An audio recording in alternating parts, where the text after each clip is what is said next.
Baik, selamat siang mama-mama semua. Ya, selamat siang. Terima kasih, puji syukur kita panjatkan kepada Tuhan karena kita masih diberikan napas kehidupan dan kita masih diberikan waktu untuk kita berkumpul bersama pada pertemuan kelompok hari ini, dan sekalian kita lanjut pada FDS modul yang kedua, sesi yang kedua dan langkah yang ketiga, dimana kan kita sudah melewati langkah yang kedua yang dimana cermat, meminjam, dan menabung. Sekarang kita memasuki langkah yang ketiga tentang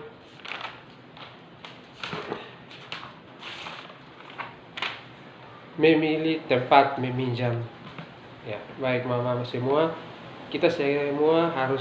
mama-mama semua harus berhati-hati dalam melakukan pinjaman, karena sekarang banyak tempat-tempat atau lembaga yang tidak resmi yang sering menawarkan pinjaman. Bisa saja kita sering mendapat SMS, telepon, pinjaman online. Itu mama-mama harus berhati-hati karena bisa membuat sulit mama-mama sendiri. Jadi kita harus memilih tempat meminjam yang resmi atau yang punya izin. Kalau kita di sini yang punya izin ya. Di sini ada tempat, ada koperasi, ada bank juga, tapi ya kita di sini baru bank satu saja, Bank NTT ya. Ya, baik, terima kasih. Di sini siapa yang sudah sering meminjam? Mungkin dari mama-mama. Yang sering mama-mama meminjam di mana? Oh iya, di saudara. Ya, di saudara dia punya cara meminjam seperti apa, mama-mama? Oh iya, mudah ya. Ya memang mudah di saudara kita, tapi ya itu juga di saudara ya tidak memiliki jaminan. Batas maksimal pinjaman ya pasti ada. Ya contoh kalau dia bilang 1 minggu ya 1 minggu.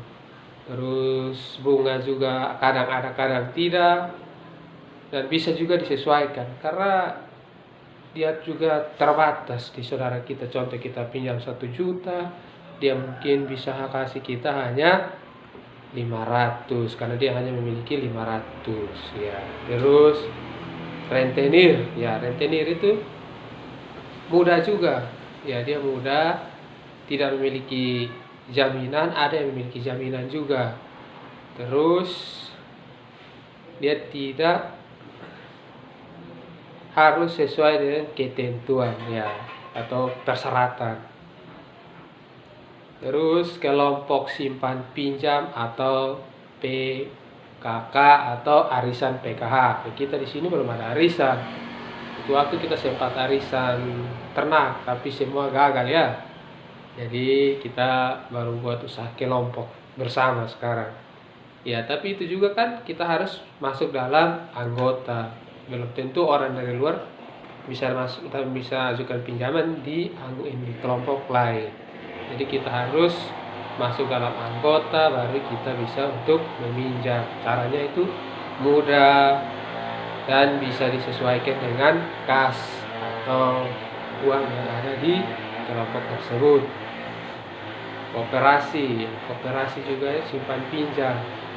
Itu kadang rumit juga karena memiliki persyaratan. Salah satu persyaratan mungkin di sini ya kita bisa koperasi Serviam. Nah, itu harus masuk anggota, harus ada simpanan, dan itu juga cara pinjamnya itu harus sesuai dengan simpanan yang ada ya.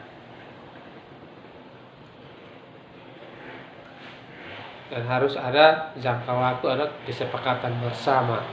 Jadi contoh kalau sepakatnya 2 tahun ya 2 tahun, tidak bisa lewat. Terus bank pasar. Kalau kita di sini tidak ada bank, hanya bank NTT saja. Pasar juga tidak ada di sini. Jadi itu rumit juga karena di bank ya kita harus memiliki persyaratan.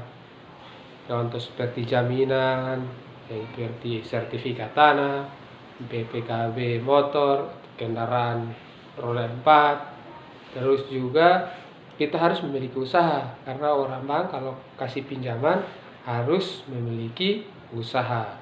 karena mereka akan melihat. Nanti kita kembalikan seperti ini, cicilan angsurannya ini dengan cara apa kalau kita tidak ada usaha. Terus di mana lagi Mama? Ya itu bank pasar. Tapi yang sering kita di sini ya saudara ya, lebih mudah tapi itu sudah. Contoh kalau kita pinjam 100 yang dia ada 500 ya itu sudah yang dia kasih. Baik, terima kasih. Baik, yang saya mau jelaskan untuk kita semua Mama, kita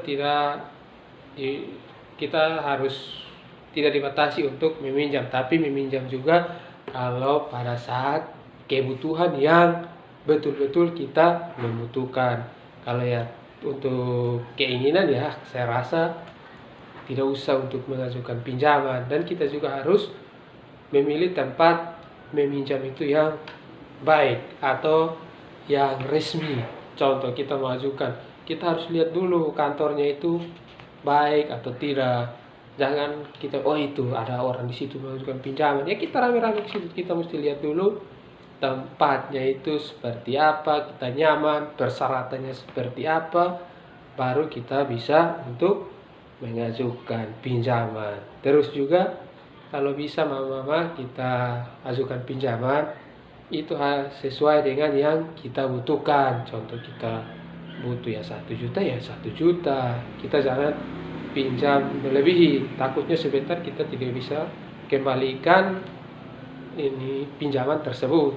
Dan kita juga harus ini bisa menyesuaikan dengan pendapatan kita. Jangan sampai pendapatan kita 500, angsuran per bulan kita 500 juga, otomatis kita makan apa tiap bulan? Tidak bisa kan? Jadi ya kita pinjam sesuai dengan kemampuan kita dan bisa kita kembalikan. Di sini ada bank, ada koperasi simpan pinjam. Kalau bank ya yang tadi seperti saya jelaskan itu harus memiliki jaminan seperti BPKB kendaraan, sertifikat tanah, dan salah satunya harus memiliki usaha. Koperasi simpan pinjam ya kita harus ada simpanan dulu dan masuk anggota dulu baru kita bisa melakukan pinjaman. Dan pinjaman juga itu sesuai dengan simpanan. Kalau di sini biasa koperasi 3 kali lipat ya. Contoh simpanan 1 juta ya bisa pinjam 3 juta sampai 4 juta.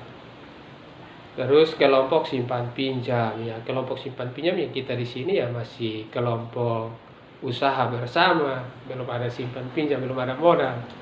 Jadi ya kita pelan-pelan ya. Kalau kelompok simpan pinjam itu kita salah satu persyaratannya kita harus masuk dalam anggota.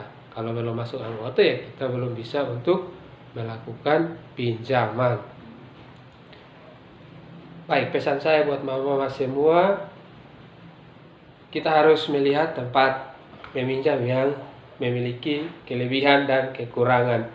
Jadi kalau mama-mama tidak perlu untuk meminjam, kalau bisa tidak usah untuk meminjam. Begitu ya mama-mama. Jadi kita meminjam apabila kita betul-betul membutuhkan. Kalau tidak, tidak usah untuk meminjam. Baik, mungkin itu saja mama-mama. Mungkin ada yang mau ditanyakan. Oh baik, jelas. Ya baik, terima kasih. Selamat siang semua.